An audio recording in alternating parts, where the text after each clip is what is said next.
If you want to stop being in relationships that you feel like you're failing in and they aren't making you happy, then you need to stop repeating the same patterns that you've always repeated. And you need to learn how to become the best partner for someone and also learn how to attract the right type of partner for yourself. But how do you do that? Well, today I put together a masterclass with the 5 most impactful conversations with relationship experts that we've had here on the School of Greatness to help you understand how to create lasting love in your life. In this first section, I'm speaking with the one and only Esther Perel, who is a psychotherapist known for her expertise in modern relationships, erotic intelligence, and infidelity, and on the most important internal work that you need to do to improve your future relationships. What is the main thing you would recommend people work on themselves, whether in transition of relationships or in a relationship? Is there one thing that they could always be working on to improve themselves, to do better for other relationships? If their entire story about the relationship that just ended is about what the other person did wrong to them, something is missing in the story. Yeah. That doesn't mean that the other person may not have done things that were hurtful to them.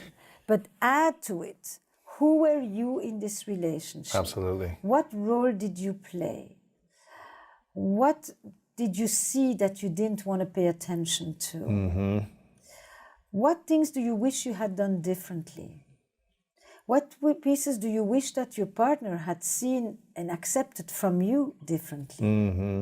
Where did you wish you would have said less, and where did you wish you would have said more? What do you learn from this relationship? And if when you say what you learn is just that I want to make sure that the next person is... right, gives me what I need. You know, or is less of this or more of that, you know, who do you want to be in the next relationship? Yeah. How are you going to add value? A relationship is a story of many people. It's not even a story just of 2. Who was too involved in your relationship? Mm-hmm. Who was not involved enough? So there's a cast of characters in a relationship. And it's all those questions that you want to ask when you are in transition. I think that's it. I mean, you can, but they are both directions. If you find yourself with a spotlight only on the other person and you in a passive receptive stance, you're missing a whole pan of the story. Yeah, and you're probably more of the problem of the relationship than them, if you're just focusing on them probably. A relationship is not about this person and that person. The relationship is what happens in between. This is my view on relationships. It's not an essentialist view, this is this personality and that personality. It's the dynamic. Right. You can have a dynamic with a certain partner. You've had dynamics with certain partners. And of course, it was just the right fit between the match and the ignition.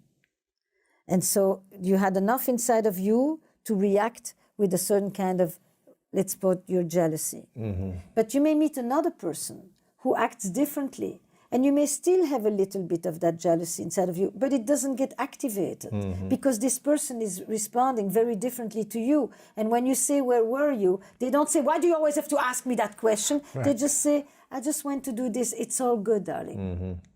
I'm right here. I've got you back. And then you don't go into your chest pain. So this is very important to understand. We are not the same person with different partners. We may have certain things that come out depending on what is being sent over to us. So the relationship is a figure 8. It's what I do that makes you do something, that then makes you react to me a certain way, that then draws that out of me, that draws that out of you, and each one actually creates the other. Mm-hmm. And when you get that view of relationships, when you come out, you're in transition, you say to yourself, let's say I was with someone who completely disconnected. Okay, they disconnected.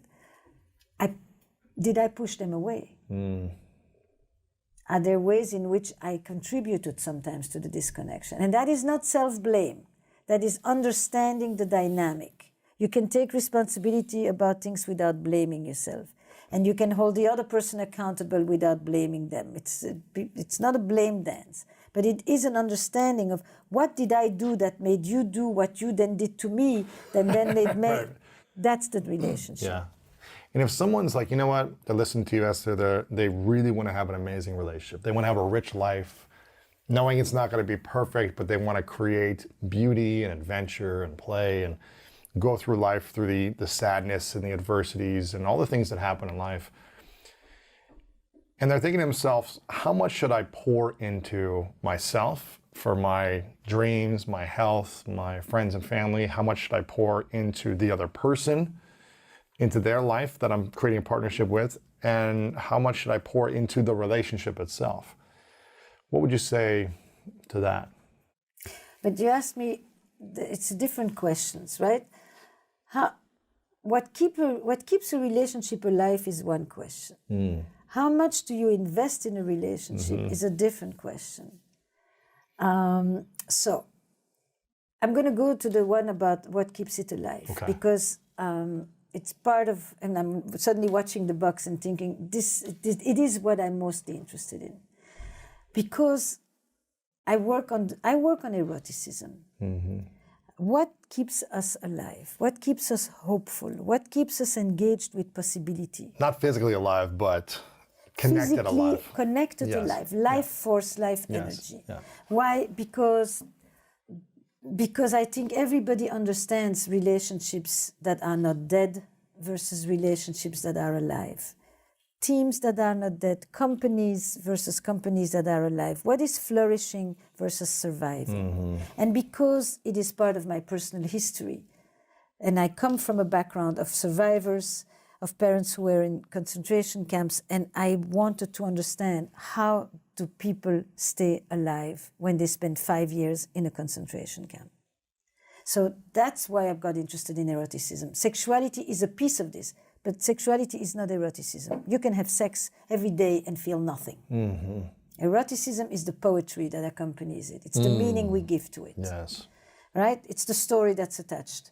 So eroticism in a relationship is the quality of imagination, curiosity, playfulness, mystery, risk-taking, novelty that people bring to their relationship. Those are the things that I think bring life to a relationship. So in the research of Eli Finkel, it means doing new things together, taking risks beyond your threshold, out of your comfort zone.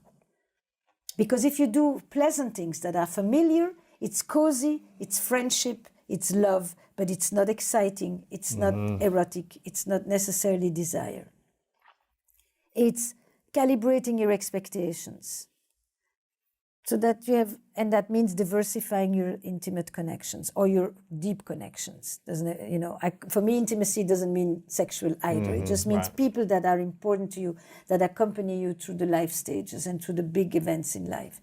These three things, expectations, calibrating expectations, diversifying your social connections, and taking risks and doing new things, is the research of Eli Finkel for thriving relationships. But then in that piece, I think play is essential.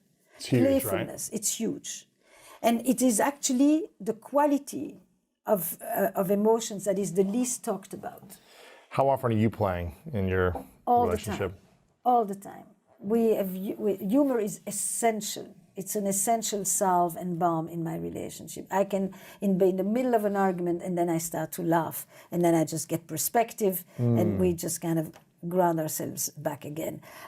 It's flirting, it's teasing, it's making fun of, it's that whole realm of we're not really serious and we don't take ourselves that serious. And what happens when relationships are taking themselves very serious and they're not playing? Look, I had a teacher who once said to me, if a couple comes to you for therapy and there is absolutely zero humor left, it is diagnostic. Really? Now, is it true? You know, nobody has proven that scientifically. But what you know is that humor, and if you listen to my podcast, if you listen to the sessions on Where Should We Begin or on How Is Work, you'll see in the middle of talking about trauma, painful event, major fights, strife, I laugh with them. I manage to see if they can see themselves, if they have a bit of distance, of perspective, if they understand sometimes the absurdity of the things that we get into, the things over which we fight, the way we do it. And even if it's just a glimmer, a smile on the side, on the corner, I know they know that I know that we know, and it creates that complicity, and it invites a new possibility. Some people may be resisting the humor. They'd be like, they want to hold on to the seriousness. Yes. Yeah. If you want to hold on to righteousness, to I am right, to victimization, to I have the view that is the only view that matters, and only my perception and my experience is the truth, then you are in a polarized system that is rigid and unyielding. Humor and play is possibility. Yes. Possibility invites change. Change invites healing. Yes. I want to ask you a few more questions, then I want us to play your game for a little bit. Over the last 2 years, was there anything that came up for you personally in your own inner world that you noticed, oh, there's something, like we talked about it created a lot of pressure for people if there were things that came out. Was there anything for you that you were like, there's something I still need to work on myself or need to continue the healing journey of that came out in the last couple of years with being at home and, not doing things the way they used to be? I will answer this in 2 ways. The way that I experienced the pandemic. So in the beginning, right after I left you, I went back to New York and I went in lockdown. And basically it was in the, we suddenly I got gripped with a bit of a panic, and primarily because I thought I can't catch this thing. Right. Because if I catch it, I am now suddenly considered elderly. I'm past 60. But you were 35. Yeah. For the pandemic, it changed. Right. It suddenly shifted overnight. I became elderly, and that meant I wasn't sure if we entered the hospital, me or Jack, that we will pass the triage. Interesting. And he's older than me. And I got really, really scared. I had a lot of post-traumatic stress symptoms that are very much connected to the Holocaust and to my family experience. That sense that overnight, this whole life I have built could just disappear like this. And it was irrational. I was terrified that Jack would die, to the point, you wanted to know about humor in my relationship? Yes. So we are in the middle of construction at the time, and the workers, and at the point he comes to me and he says, I asked the workers to dig a hole in the garden. I said, oh yeah, why? He said, so that when I die, you can just roll me right in. Oh my God. Wow, talk about humor. But I cracked up because he showed me, girl, you gripped in fear. Yeah. And I just started to laugh and I just realized, no, he's not dead. Because I was ready to stop construction. I said, we're not making this. No one can come here within 1,000 yards of us. No. It's more like we will not survive. No way. When it's post-traumatic, it's trauma is the word, right? So I really was very, very, very scared. And his humor diffused it for me and just brought me back and said, we're continuing to build, we're gonna live, we're gonna survive. Don't worry, girl. It's like, so this was one. And it slowly, I entered into the long term of the pandemic and it dissolved. And that's when I understood, and this came out of that. I missed my friends, I missed my dinner parties, I missed intimacy. And I created a host of different group experiences, pods. I had a movie club on Zoom on 3 continents. Oh, that's cool. I had a book club. I had a yoga group that met 4 times a week still till now, that is over 2 continents. Wow, that's cool. And I had a hiking group, I had a swimming group in the summer, and then one day I said, I need to play. And I need to continue to have conversations where I learn something new. I was so freaking tired of talking about the pandemic all the time. Sure. And I said, I'm going to create a game, not having any idea of what this thing was going to become and what it represented. I just thought, I want to do something creative, and I want people to be able to talk about something that isn't just like, when you live 6 months like this in lockdown, you begin to have the same conversation. Of course, yeah, of course. So I just thought, how am I going to make couples have fun? Get energized, be curious about each other, talk about something else. And I thought we need to play, because play is a container. Play gives you the possibility to take risks, to talk about things that you would otherwise not talk about, because it's under the guise of play. Play allows you to ask questions that you would otherwise not ask, certainly not to your partner, because we get more shy with the people that we live with than with strangers sometimes. Really interesting, yeah. You're more daring to ask sometimes questions to strangers that you're never going to see again. or people you've just met Right. than the person you live with for decades on end. And that's interesting. So play became very, very central. When you play, you still are able to lift yourself from the ground, and it means you can enter the world of imagination and where the rules are different. And every child at this moment, around the Ukrainian crisis, you can see when kids are still able to play, it is the moments when they are not in hypervigilance. So it is an essential survival skill. Yes. Underrated. And from that place came, That's great. where should we begin? It's one of the key. It's one of the key things in relationship and in life. Is what I'm hearing you say. essential. It's essential. It's essential. Now here's another side question before we get into this. Play is problem solving. Play is creativity. Play is risk taking. Play is Spontaneity. It's all these things. it's the other side of fear. Next up, I speak with Jillian Turecki, who is a renowned relationship expert on why understanding your own psychology is the key to attracting the right type of person for your life. In order to know who is right for you, you have to understand your own psychology. You have to understand yourself. You have to understand where your vulnerabilities lie, where your weaknesses lie, where your strengths are, the trauma that you've been through. If you've had a rough go at life, then you're going to need someone who makes you feel really accepted and safe and doesn't judge you for that. It doesn't give you a hall pass to bring that trauma in, but the reality is our past is our past. And so understanding who's the right partner for you is not only understanding your psychology, but getting really real with yourself. Because people will say, oh, I just wish I was this person. I'm really attracted to outdoorsy people, and I just wish I was more outdoorsy. Oh, I could be more outdoorsy. No, you have to be really real with yourself. You hate the outdoors. Right. You might be really attracted to someone who likes the outdoors, but sorry, Charlie, that's not going to be right for you. You can't sleep in a tent for 3 nights with bugs. That's not you. It's not you. You got to be super real. And that person who you're really attracted to who does that, It's not going to work long term. It's not going to work long term. You could have a fun fling, but it's not going to work long term. So really knowing yourself and honoring yourself is how you choose well. Yeah, that could be the summer fling, but then it's like if you're with the outdoorsy guy who he wants that to be his life, 6 months in the mountains, a year. Exactly. And you're like, well, I'm trying to create a stable home with kids in the future. Exactly. It doesn't work. It doesn't mean they're not great people. It's just not going to work. It's just not what you want for the vision of your life. Exactly. And people have to get really real with themselves. Yeah. And they don't.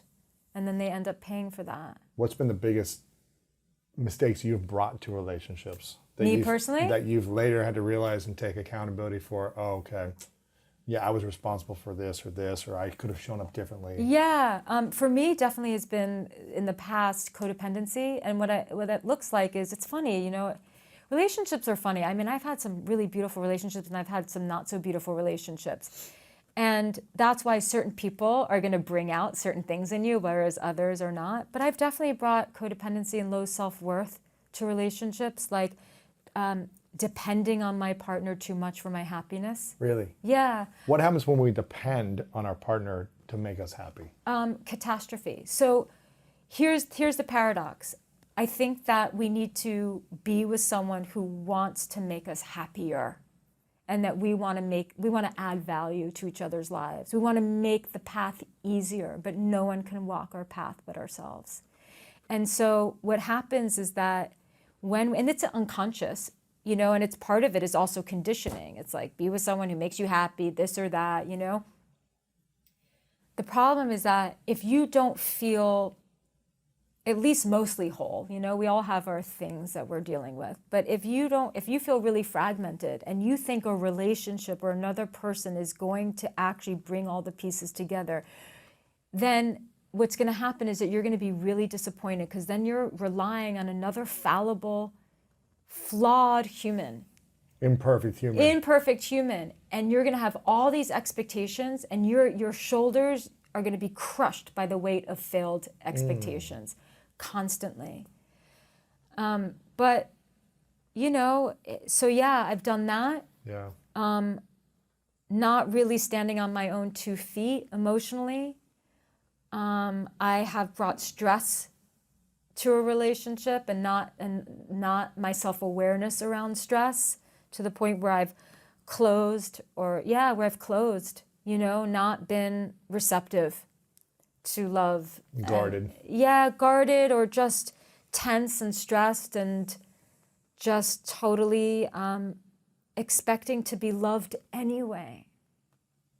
And it's you know, relationship is so filled with paradox. It's like, yes, they should actually contribute to your happiness, but you also have to know how to make yourself happy. No, you don't have to love yourself completely to be in a relationship, but yes, you have to love yourself at some level, you know? Or you learn to love yourself in a relationship, but also you can't enter a relationship hating yourself. There's just so many paradoxes, and I would just say that people just need to find sort of the balance for themselves. And like, the reality is that we should be adding value to each other's lives. We should want to root for our partner, and we want to see them win, and we want to see like their path be just like paved with gold. And we will do anything to help them, but we can't actually pave the path for them. And that's the key difference. And we can't expect that from someone. Right. I think you're speaking my language right now, because, you know, over the last couple of years of doing my own healing journey, I was just like, if I enter a relationship again, right? It was kind of like if, you know, because I was just like, I'd rather be happy and on my own. No, but I love intimacy and connection. So it's like, okay, I want it, but it's like not at the expense of like suffering. Yes. And abandoning my values and my vision and my lifestyle, my needs. Yes. But I was like, I just want to make sure that I'm always taking care of it and loving myself and taking care of myself and creating my own joy and happiness and fulfillment, independent of a relationship. Never needing someone, but the way they show up can just add to that joy, add to that happiness. And I want to be in a relationship with someone that is a joyful person. It's kind of like their baseline. Yes. Because they've processed stuff, they've been on the healing journey, they're whole, not perfect, but whole and continuing to improve. But their baseline is joy. Yeah. When someone's baseline is joy, you don't have to do something to make them joyful. They are joyful. Yes. And so it's getting your place to a state of peace and joy and fulfillment in your own life, so that you don't need the person to make you happy. Yeah, absolutely. And then you're not going to self-abandon, I think, or diminish your self-worth in the relationship if someone's abusive or acting out of character consistently. You're not going to stay in that. You're going to be like, well, that doesn't work for me. And that's really the key point, because honestly, what's epidemic in terms of what I see personally is just low self-esteem. And people, it's sort of like 2 camps. I see people either being selfish and not appreciating their partner. Not giving enough to their partner. Not giving enough. Or I see the people tolerating too much BS. Right. And so to the people who tolerate too much, it's like you have to do something to raise your self-esteem, something. Because what people tolerate out there is what I've tolerated. Crazy, right? It's unbelievable, actually. But part of that is also because people are so afraid to be alone, and they're afraid to start over. And the time invested with that last person. Exactly. Love your life single. You can really love your life single, but also really want a relationship. I don't want to discourage. I think that life is better in a good relationship. It just 100%. is. And getting love from a partner and sharing and having that exchange is really profound. But you know, you also have to give up your preferences to be in a relationship. Right. You know, like I tell single people all the time, like, you want to lie in your bed diagonally, like, go for it. All that secret single behavior, enjoy it, because when you're in a relationship and you're living with someone, you can't necessarily do that. But you have to really, like you said, being in the position where you'd rather be single than just in something subpar. That is an amazing position to be in. Yeah, it's huge. It's huge. Are you in a relationship right now? I'm actually not, which is wild. I guess it's not that wild. So the whole reason why I do this is that I taught yoga for 20 years. And so yoga is like probably the most important thing in my life, other than people in my life. And I had a really difficult marriage that only lasted 2 years. It was like, actually, how long were you together for before? 4 years. Well, we were together 2 years prior to that. And this is an interesting story. So I would say 90% was perfect before we got married. But the 10% that wasn't was so profound. And yeah, I felt seen, safe, loved, adored. I adored him. We had amazing rapport. We laughed hysterically. Really? I really like it when I make people laugh. If you can understand, I have a really dark, nasty sense of humor. So if you can understand my sense of humor, I immediately feel very connected to you, sure. Right? And so we really connected.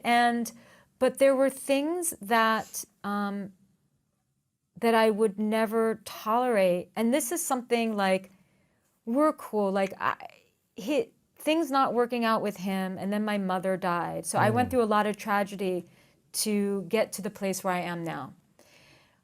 But I'm very cool with him. In fact, I have a joke that he should probably send me a bill, because I have this whole career based on this relationship that I had with him. The wisdom you gained from this experience. So I'm actually very grateful. But there's an interesting story, which is that we were about 8 months into our relationship, and I felt totally in love. We were both totally in love. And I don't know what triggered this, because this was a while ago, and I just don't think about it anymore. It's not traumatic for me. But something triggered him, and he had a proclivity towards avoidance, and I had the proclivity towards anxiety. And my father was very, very avoidant and shut down. So here we are. Anxious and avoidant is not a good combination. It's not a good combination. So it's a bad combination. But so he was shut down over something that I have something that was not warranted. Mm-hmm. And we went to this show called... It was his own traumas. Totally his own stuff. This was not something that, I can take a lot of responsibility and have, but this is not something that I did. It was something that he interpreted. Mm-hmm. So we went to this show called Sleep No More. And I don't know if you heard of it, but it was like a thing in New York, and it was really, really crazy and really cool. And you get there and they give you like these masks, like from Scream, basically, like these crazy masks. And so even though if you go with someone, it's you kind of get separate. They separate you. They take you into rooms. And so it's a very solitary experience, and everyone's behind a mask. So you're having your own experience. But on our way there, he was in what would be the first of many of like these moods where he would shut down, and I didn't know what was going on. Back then, I didn't have the courage to say, what is going on? Like, speak up. Like, what's happened? Did I do something? Right. Let's talk about it. Now, it wouldn't even, You didn't have the tools then. Yeah, I didn't have the tools then, and I didn't have the self-esteem then. The courage. Speak all up. Of it. And so when we went, he was totally shut down. We were separated, but there were times where you would recognize the person because you know what they're wearing. And I would be so psyched to connect with him, and he would pretend like he didn't see me. It was like a total stonewalling. And I was so incredibly upset. And all I could think about is, I got to get this relationship back on track. Like, I have to make this better. From that one day. From that one night, because he was stoned. I knew that, I was like, his feelings changed about me. I have to make sure that that whatever it is that triggered him doesn't trigger him again. So all this stuff came up. So you interpreted that too. Yes, exactly. So I got really anxious. I low self-esteem. It's not perfect. I don't want to, it's not that it wasn't perfect. It was really bad. Right. In other words, if I were to encounter that today, that relationship would have ended that day. You'd be like, hey, this doesn't work for me, yeah. without question, it actually wouldn't even been a conversation. It just would have ended, because I would have known from a value system perspective and also from what is good for me, that is absolutely, we can have fights, we can have disagreements, but that is not allowed in my world. In this third section, I speak with my good friend Matthew Hussey, who is a leading dating expert, on why it's so difficult to break the negative relationship patterns and what you need to do instead. Why do women sabotage when there's a good man in front of them? The question can be applied equally across the genders, and we all. I know I've sabotaged potentially wonderful relationships before. Almost did it with the relationship that turned out to be my marriage. I almost screwed that up, and we have to look at Why do you think you almost screwed it up? We get into these patterns where we chase the wrong things. I can't take credit for that phrase. My wife Audrey loves that phrase, and I got addicted to it too because it's such a great phrase. This idea that if you chase the wrong things, it might be fun sometimes, but until you start chasing the right things, that chasing the wrong things will always loop you back to where you started. And I got to the point as a single person where I realized this is not as fun as it. This has become a kind of drug of its own. And what am I really chasing here? Does it leave me feeling better at the end of it? Does it leave me feeling more anxious? In my case, it actually left me feeling more anxious. It left me feeling worse about myself. And I think in some ways the longer we take to find our person, I don't believe in the one, but I do believe in our person.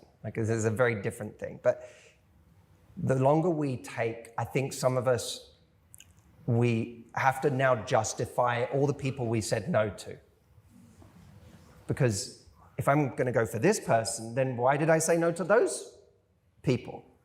They were great in these ways too. And so we're chasing this idea we have in our mind of something instead of being present with who is in front of us and what's actually unfolding in front of us. What I wasn't paying attention to at the beginning of meeting my wife was that I felt like I was home.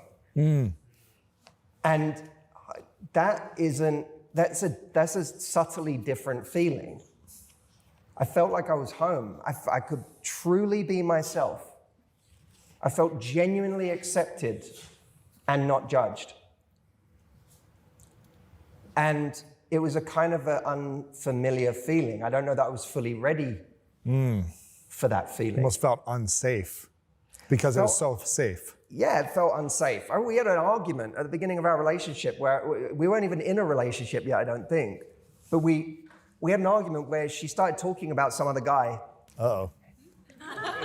And it got under my skin. And then I was an ass about it. I was not. You weren't even committed yet. Huh? You weren't even in a committed relationship. Were we? Oh, you were, she were. said. Yeah. But yeah. Okay, we were. But she started talking about someone, and it got my ego flared up. Uh-huh.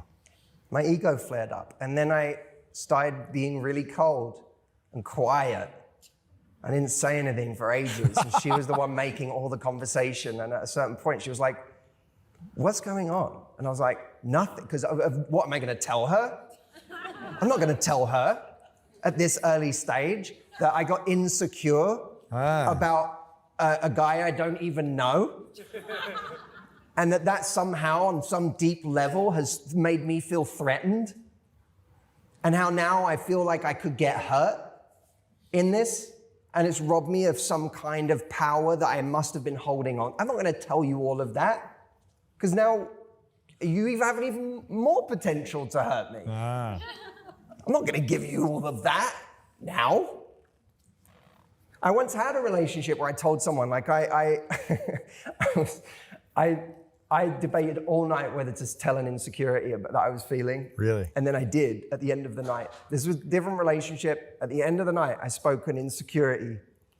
And she looked at me and she said, I find that, I went, what? She goes, I just didn't know that you felt like that. I find that unattractive. Oh. It was one of the most horrendous, Yeah. like, It's your biggest fear. yeah, I was like, for me, I didn't want to say it. I wasn't gonna say it. So then I was like, why did I say it? Brene Brown. Like,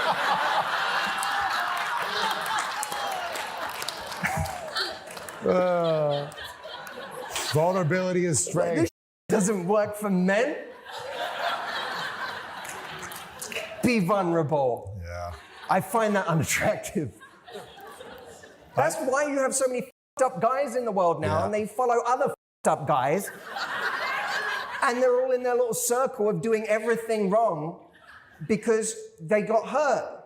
Mm-hmm. They're hurt. They're just hurt people who have decided that the best way to deal with that hurt is to armor up and to hate everyone and to hate women and think that you're all against us. And look, I had a little moment in that moment where I was like, never doing that again. Yeah, exactly. That's the last time I ever do that. And then I met Audrey, and when when I felt insecure about this person, I was quiet and passive, and then passive aggressive and quiet, and she eventually like wringed it out of me because she's too perceptive, and nothing gets by this woman, nothing. And I eventually, after her having to drag it out of me, I eventually said it. And then I hated that I said it because I had that thought in my head. Well, there you go. And then, so she got it out of me, and then I went cold all over again.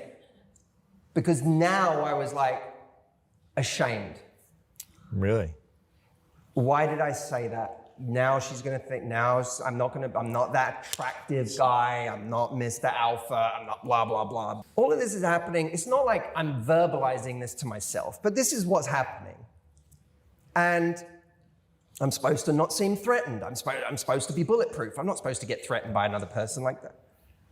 And then I said that I was like, oh, I wish I hadn't said that because now you're gonna think this. And she was like, what?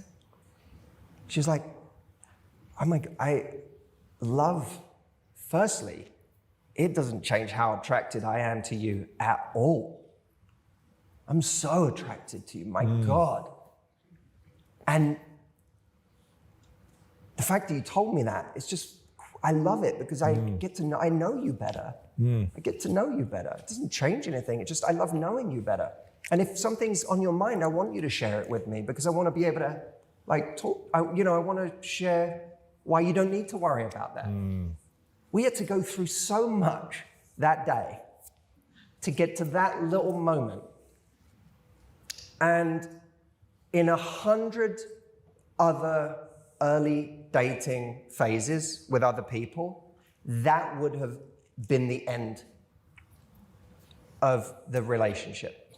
That would have been it. Because someone would have not got it out of me, and I would have never said anything, and I just would have held on to it, and it would have eroded the relationship. Or they get it out of me, but then I don't feel safe with that person from their reaction, and so I now back off. Or, there's so many ways that moment can go wrong.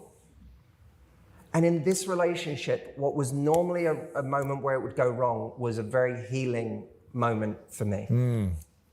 And she's had her own moments like that. And we chase these things that feel off.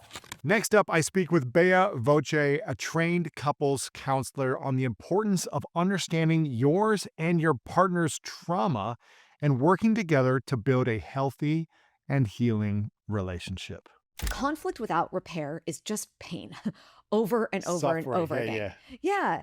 But then conflict with repair is healing. I actually really like thinking about it this way. So you each come into the relationship with all of your relationships behind you. So it's your relationship with your caregivers. It's Yeah. the relationship with the person who broke your heart or the 12 people who broke your heart before that.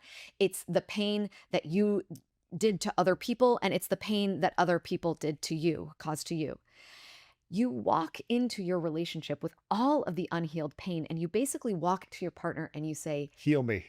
here it is. Yeah, yeah, yeah. Here it is. Yeah. Yeah. But we don't know that's what Yeah, we're saying. yeah. That's not why we get into, that's not why we think we're getting into relationships. But that to me is when we're talking, when I get a little more kind of spiritual and woo-woo and esoteric about it, I deeply believe that we get into relationship to heal the parts of ourselves that nobody else could heal before. And when we find the relationship that is the one we decide to basically put on the altar as this is where I'm going to do my work, this is where then what you're saying as each partner is, I am signing up to be here to heal, to help you heal the parts of yourself that nobody else that came before me could help you heal. Like I'm up for that task, and vice versa. Yeah. It's, to me, that lens it's a gift that we give each other when we sign up for relationships and say, it doesn't matter how perfect I want you to be. I know you come with unhealed wounding, and I have the exact recipe that's probably going to bump up against those yeah, wounds. yeah. But if we're responsible enough and we do our work enough, that what I also can do is support in the healing of those wounds. Yes. I heard Gabor Mate said that if it's hysterical, it's historical. And if someone is reacting based out of a trigger or something, and they're reacting hysterically to a situation or an environment that even isn't a physical threat, but feels to them like there's a physical threat, there's some type of history behind it that's causing them to be hysterical or reactive in whatever situation. And what I'm hearing you say is that healthy conflict takes courage, is what I'm hearing you say. And what I lacked for most of my life in every intimate relationship I was in was courage. For most of my life, I would stuff it down. I was in the second phase, the power struggle phase, for most of my relationship life. And I was, I'd get into a relationship for 2 years, 3 years, 4 years, and just kind of repeat the cycle, thinking it was the person I was with, and get in a new relationship and kind of repeat the cycle of phase 1 to phase 2. And then you're in phase 2 forever, and you're trying to get into interdependence, right? But it never felt like it for me until this, my marriage now. And what I'm hearing you also say is that you're not getting into a relationship with a human being, you're getting in a relationship with their nervous system. And if their nervous system is wounded and irregulated or deregulated, then that's what you're getting in a relationship with, is how someone perceives everything in the world.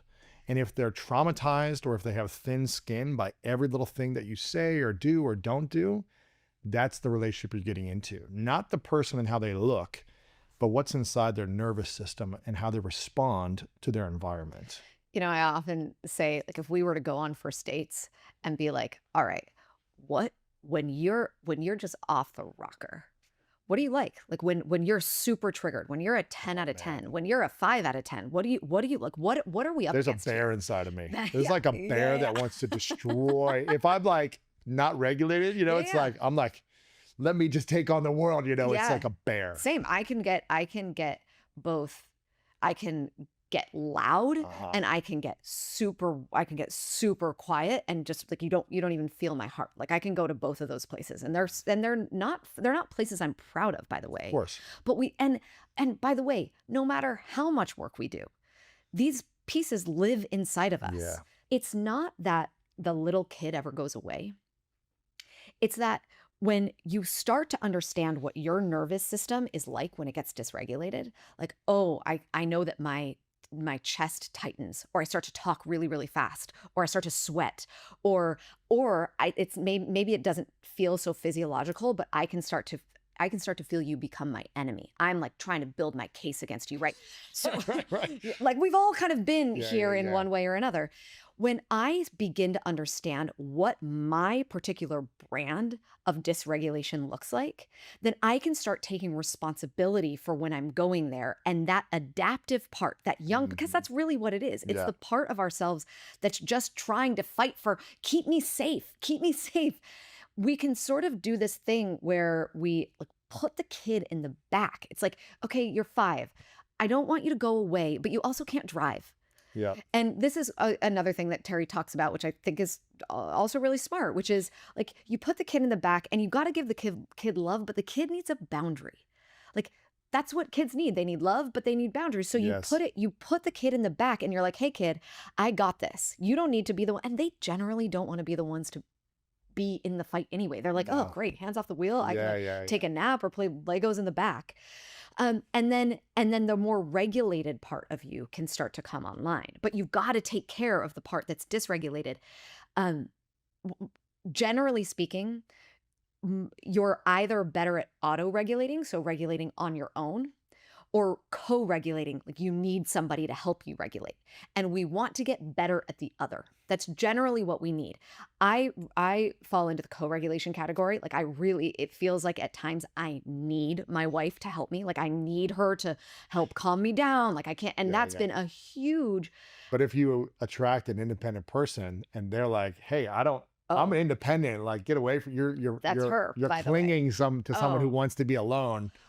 But that's also where the healing comes into play, right? So because I have been like, save me from my own emotions that I don't feel like I can handle on my own. And she's like, that doesn't actually work. What do I have to do? I have to build the skill of auto-regulating. I have to build the part of myself that understands how to take care of myself. And probably the more you do that, the more she wants to come in and 100% co-regulate. Exactly. As opposed to feeling like she needs to do it. 100%. In this final section, I spoke with Mel Robbins about the key to her lasting marriage of over 26 plus years.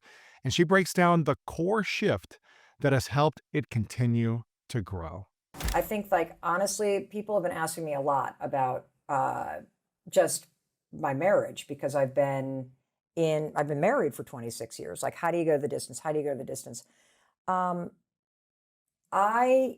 feel that one of the things that I also got wrong is I didn't remind myself enough what a kind and caring person Chris is. And that I am guilty of also like attacking Chris when I've been really unhappy. And, I will unpack a lot of this stuff because, Chris and I have been in like intense therapy for the last, intense meaning it's been intensely awesome. Yeah. But it's profound how much my coping mechanism with stress was the exact opposite of Chris's. So when I feel stressed out or anxious, Lewis, I go into hyperdrive. I like go, go, go, go, go, because I feel safer when I'm busy. Okay? My husband goes into the corner and thinks.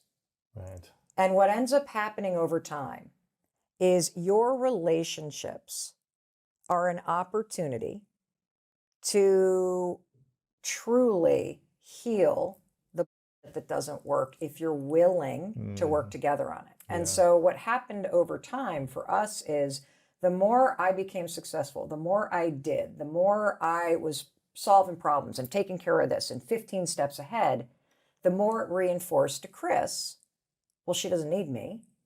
And what if I were to make the dinner reservation, she's going to just probably have made a different one anyway. And meanwhile, I'm over here in my emotional corner going, why is nobody planning a birthday party for me? Why am I the one that's always like doing everything? When is somebody else going to come? And Chris is over here going, I'm not needed.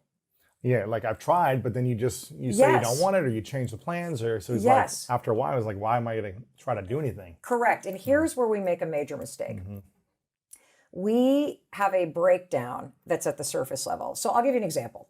This is a really dumb example, but I think every couple might be able to relate to this. Sure. So, you know how you get a lot of cardboard boxes Yes. from From Amazon? books and boxes. Amazon yes. boxes that arrive at your house or your apartment. Everybody now orders stuff online. So I get boxes. I unpack the boxes. And then I have this little thing where I'm like, I might need to ship it back. So I don't, You keep the box. yep, by the door.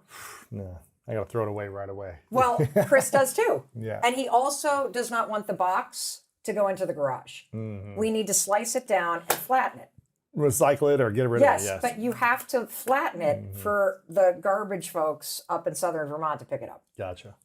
So I would make a Jenga puzzle, right, at the top, like right by the door of the garage. And when Chris would walk in, because he's asked me several times, can you please just freaking slice and flatten the boxes and take it out to the recycling? That's where it goes. And I have this intention that, okay, I'll do that tomorrow because after I look at this stuff, I might ship it back and I might need the box. Right. And then the truth is I hate flattening boxes. I don't want to flatten boxes. Sure. And so I don't do it. And every time Chris sees the Jenga puzzle of boxes, he silently feels like I think he's my maid. And at a surface level, and this is what everybody does, at a surface level, we argue about the boxes. At a deeper level that's not getting resolved is the fact that my partner has asked me to do something. But he's asked me to do something at sort of a physical surface level. He has not said to me, when I see that, Mel, it actually triggers something from my childhood. My parents were never home. Nobody came to my games. I was a latchkey kid. When I would walk in that door hoping somebody was home, and I opened up the door and there was nobody there, I felt like my needs did not matter. And when I see the boxes stacked, and I've asked you twice to do that, and you still don't do it, it's re-triggering that.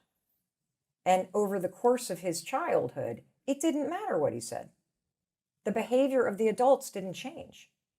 And so we step into these relationships with people, with friends, and with, your lover, and it becomes literally a magnifier of the things you have not resolved.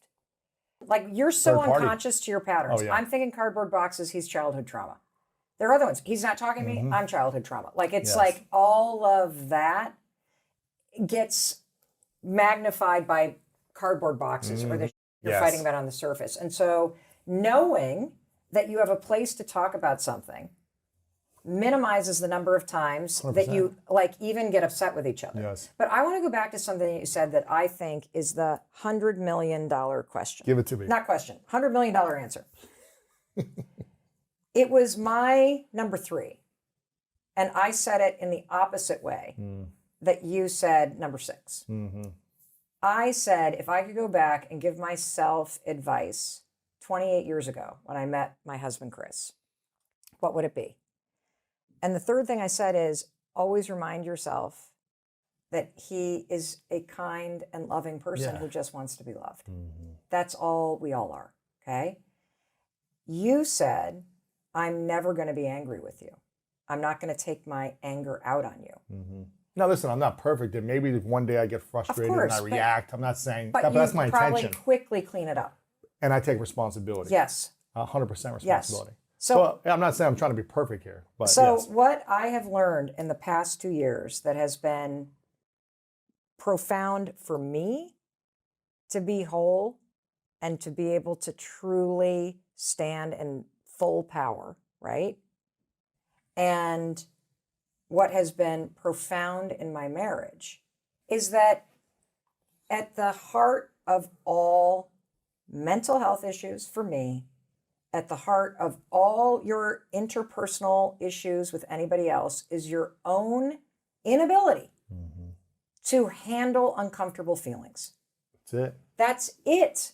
And I have the just disgusting and awful toxic behavior of expelling my Frustrations. uncomfortable emotions at people.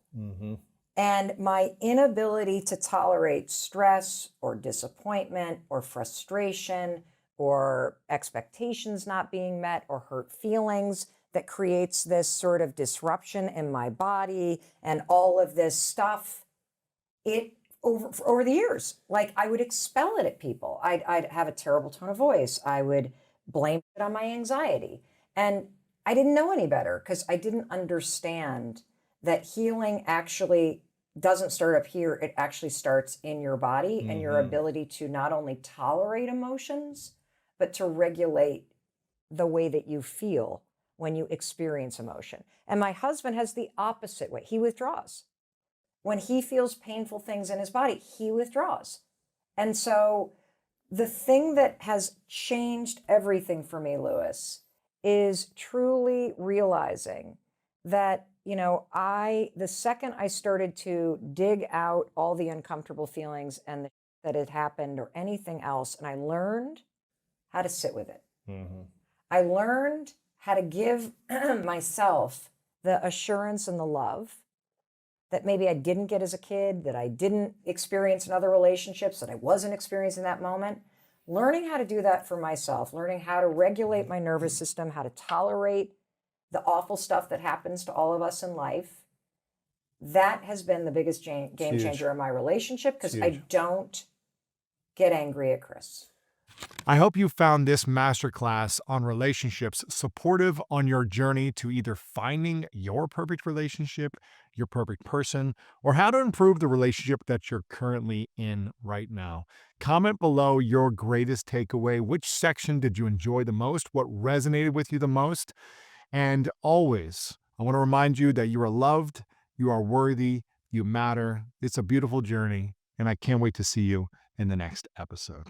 If you are looking to manifest a new reality in your life, if you're looking to create a new dream and attract it and draw it to you faster, then you need to understand this concept. Manifestation is not about wishing for something.